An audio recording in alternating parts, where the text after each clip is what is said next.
une forêt enchantée vit Pochette. On ne sait pas trop si elle est créative, artiste ou juste un peu fêlée. Aujourd'hui, elle a accepté de nous ouvrir les portes de son atelier de confection. Je vous propose de découvrir comment je confectionne mes calendriers de l'Avent. Je vais faire ça sous forme de tuto. La première chose que je vais faire, c'est faire mes poubelles. C'est parti!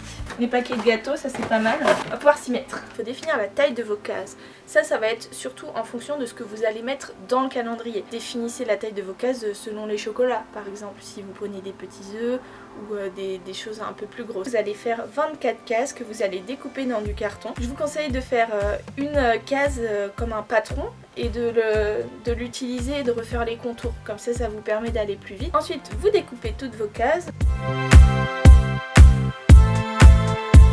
Pour que ça se plie mieux, je vous conseille de faire une légère incision au cutter sur les côtés que vous voulez plier, mais attention, il ne faut pas appuyer trop fort, le but c'est pas de couper, c'est juste de faciliter le pliage. Une fois que vous avez toutes vos cases, vous pouvez les peindre. Alors peignez qu'une face parce que de toute façon ça sert à rien d'user plus de peinture puisque l'autre face on ne la verra pas, elle sera cachée par du carton. Moi j'ai fait un fond rouge, mais vous pouvez faire... Vous pouvez coller des bouts de magazine, vous pouvez faire des petites fleurs, vous faites vraiment ce que vous voulez.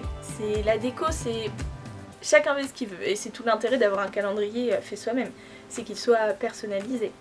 Après moi ce que j'aime bien mettre dans le fond de mes calendriers, c'est faire un petit dessin en rapport avec Noël, juste une toute petite illustration, donc je dessine sur des petits carrés que je colle ensuite sur mes cases. Et normalement, tout se passe bien, ça devrait ne pas marcher. Je comprends pas, hier ça marchait très bien. Les boîtes ne m'ont pas laissé le choix. Je vais devoir sortir l'artillerie lourde.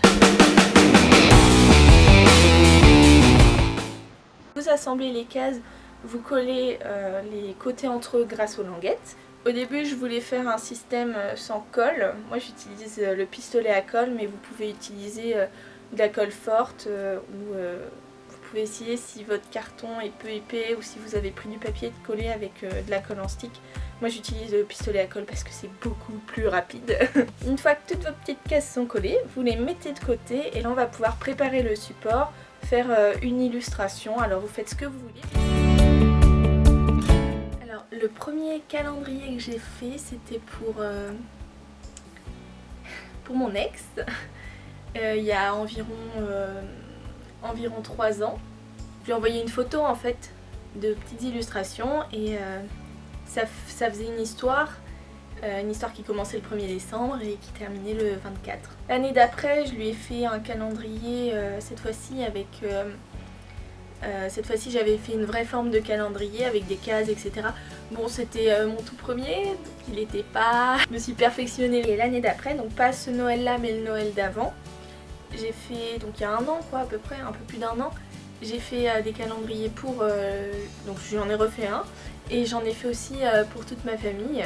C'était beaucoup de travail. En 2019, j'en ai pas fait pour mon ex puisqu'on n'était plus ensemble, mais j'en ai fait pour ma famille. Et pour 2 autres personnes que j'aime beaucoup.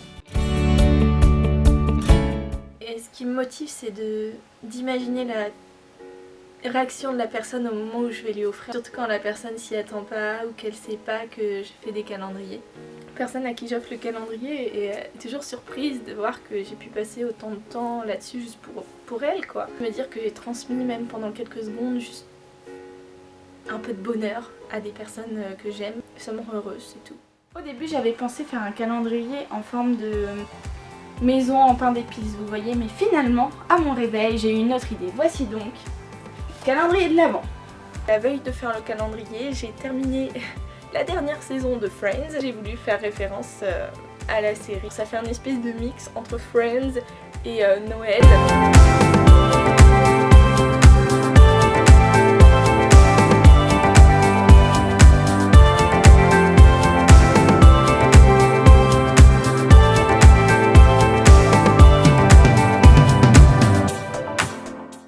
Une fois que l'illustration est faite, vous pouvez découper vos cases. Alors moi ce que je vous conseille c'est de prendre le dos du calendrier, de placer vos cases et de tracer le contour, comme ça vous êtes sûr qu'elle ne se chevauche pas, il faut qu'elle soit assez écartée.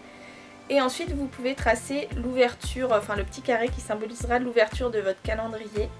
Alors faites-le plus petit que la case, mais faites-le assez grand selon la taille de ce que vous allez mettre dans le calendrier. Ce serait quand même dommage que vous ne puissiez pas attraper ce que vous allez mettre dans votre calendrier. Je découpe des languettes donc en papier, mais il faut du papier un peu épais, un peu canson, que je plie.